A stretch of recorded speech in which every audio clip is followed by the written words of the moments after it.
as far as we are concerned, we look at the markets not by hearing at it, hearing to the market, but more by experiencing the market. Because we as a company has about 18 distinct business product lines, rather business divisions, and with 55 product lines. And all these product lines and the businesses act in about 18 market segments. So we have a fair view about how different market segments are operating and in terms of how the demand is developing for different product lines that we have.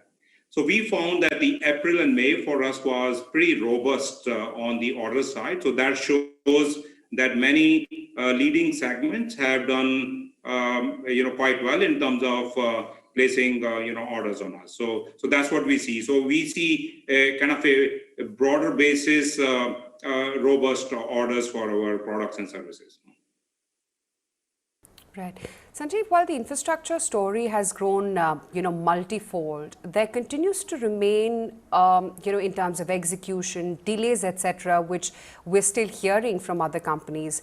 What are the current challenges that you are having to grapple with as there has been a very strong second wave, and who knows whether there's going to be a third or not?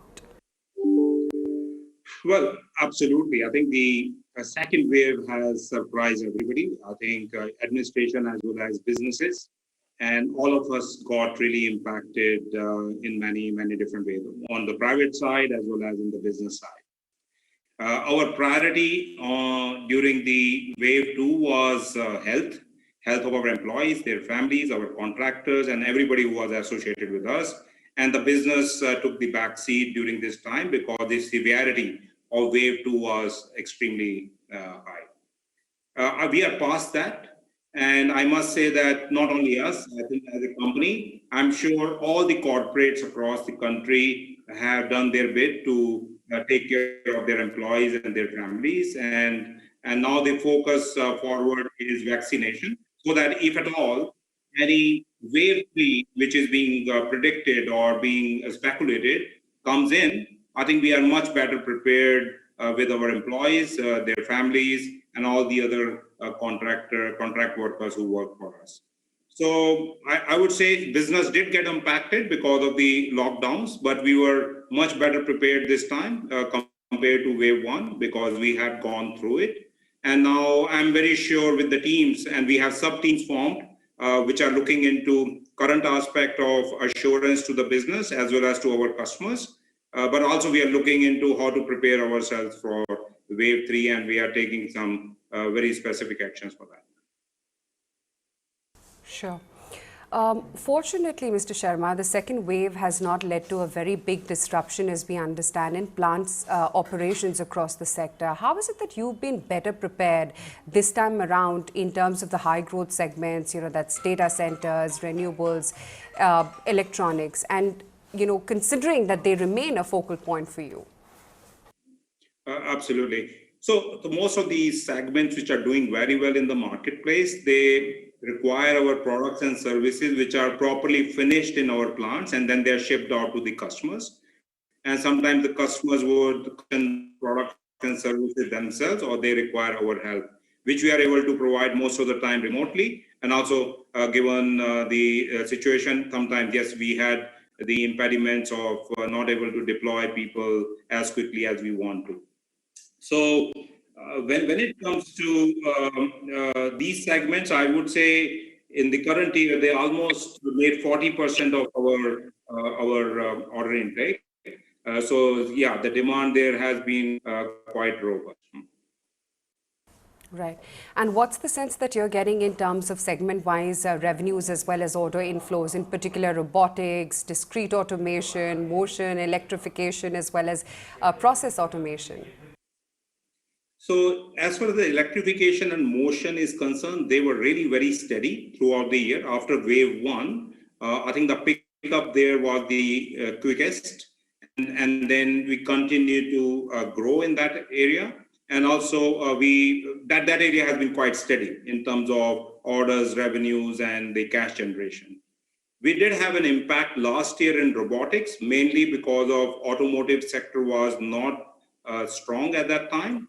but we diversified into new market segment, namely in electronics or in FMCGs and others, because there was a very good uptake of robotic automation in those areas. So we found our order intake in robotics and automation this year really picked up. Namely, we are doing some very large projects like, say, Ola electric scooter project, wherein they are very large facility, and we are automating the complete plant with ABB robotics. And also there are other large electronics manufacturing facilities coming. I'm not at the liberty to name it because we are under NDA, but there again, the robotics automation is being used at a very large scale. So we do see good uptake of robotics automation, and also FMCG companies, especially in the material handling. I think there again, we are finding a very good uptake of our robotics automation solutions.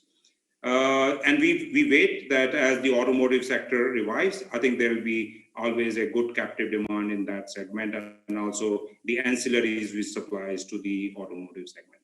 When it comes to process automation, again, last year after wave one, it was slow to pick up, but then in the first quarter, I think we had a good uptake in the process automation area as well, because we supply into the core sector with our offerings in the process automation, and we are seeing some sense of revival there as well, and definitely is better than what it was last year. Right. Also, what I wanted to understand, Sanjeev, was, do you think the impact of commodity price inflation on margins is expected to be limited? Most order barring process automation, which is a 20% of your sales, are short-term in nature. So just wanted to understand, how is it that you're trying to balance and mitigate the RM cost inflation? Right. So I think when it comes to the supply chains, there are two issues there right now. One is the availability, and then is the price. So there are certain products in the supply chain, like, say, everybody know about the semiconductors, and certain type of plastics wherein the supply chain is quite squeezed right now. But thankfully, since ABB is a global company and we are part of the global supply chain, these signals were detected quite early, and we are doing all what we can to ensure that the availability of the components and products are available to our customers, and we have alternate strategies to be able to serve the demand and the commitment we have towards our customer. So that's the most important part for us, that we are able to take care of the commitment we have made to the customers, because customers depend on us. When it comes to cost, yes, there is an increase in cost, especially in certain product lines. We use copper, we use steel, and we use other products which are the byproducts of the rising commodities. Yes, there is an increase in those prices, but we are able to execute those contracts as per the commitment to the customer. But as we go forward, the new order intake will have those price increases factored in. So that's how we are dealing with it. Okay. I also understand, Sanjeev, that your company is very actively focusing on ESG intently and has introduced a comprehensive 10-point ESG plan as well. Would be great if you could share that with us. Yes. So I think this is something which we have learned as a practice. Me as individually, as well as my management team and also our global leaders, that ESG agenda is something which really teaches the organization to be very disciplined, and also to be very careful in terms of how you take care of the environmental impact, the social impact around your facilities and the activities that you do, and how you bring about the governance in the company, so that all the stakeholders' interests are protected. And I think it's a great opportunity for us to do even more than what we were doing before. So one pledge that we have taken inside the company here in India, we have multiple locations and multiple plants, that we will convert all our locations as green locations. We will have them as certified locations, either to gold or platinum standard, all our buildings and all our campuses. And already we have done detailed mapping of what needs to be done to move the current level of score to the level of score wherein we get that kind of certification. And while you start looking into it, you look into the waste management, you look into the water consumption, you need to see the generation of the electricity through renewables and multiple aspects of it. And we are paying attention to it and we are making investments. And we are very sure, and that has been our past experience, these investments pay back. On the social side of it, again, we have multiple locations. So what we do is we spend our CSR allocation to 100%, and that has been our track record for last at least for 6 years, as long as I've been part of the company as well. So that's how my memory serves me. We have very focused areas wherein we bring the impact in the areas where it matters, and we do the projects which are visible to us, and wherein we can say year after year, by continuing spending, we can really visibly see that the change and impact is coming to the targeted communities and targeted people. And then when it comes to the COVID situation, again, a lot of NGOs could not be that active in the marketplace to help the communities. But what we did, we continued to push as much relief we could send. But then we participated in providing, say, COVID relief to the hospitals, etc., which are close to our locations, and those who are in the need of that.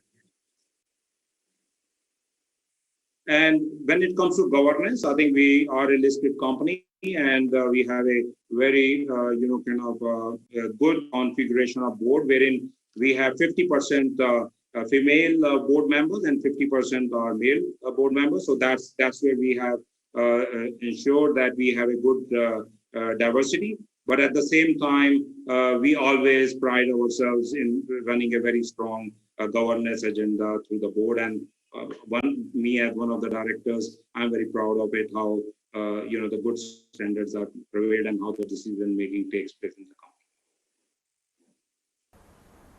company. Right.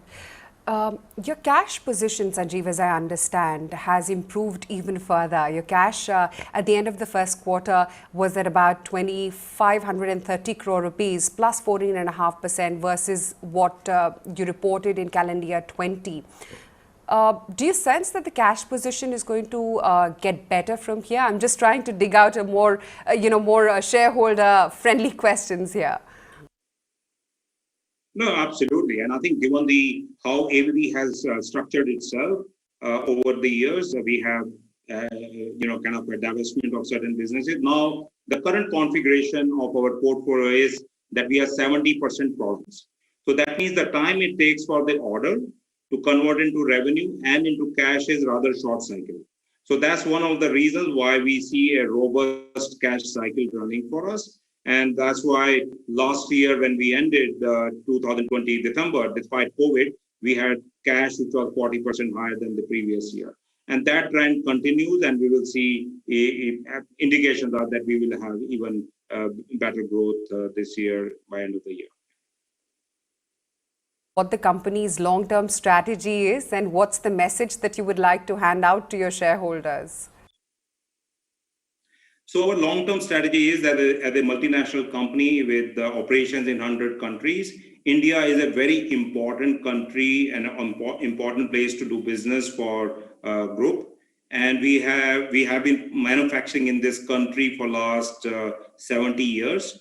And out of our 18 business divisions, all of them are manufacturing locally and increasing their localization every year. So that means more and more supply chains we are setting up in India, and many of our business divisions have started exporting out of the country, apart from delivering to our customers domestically, because that's our prime focus.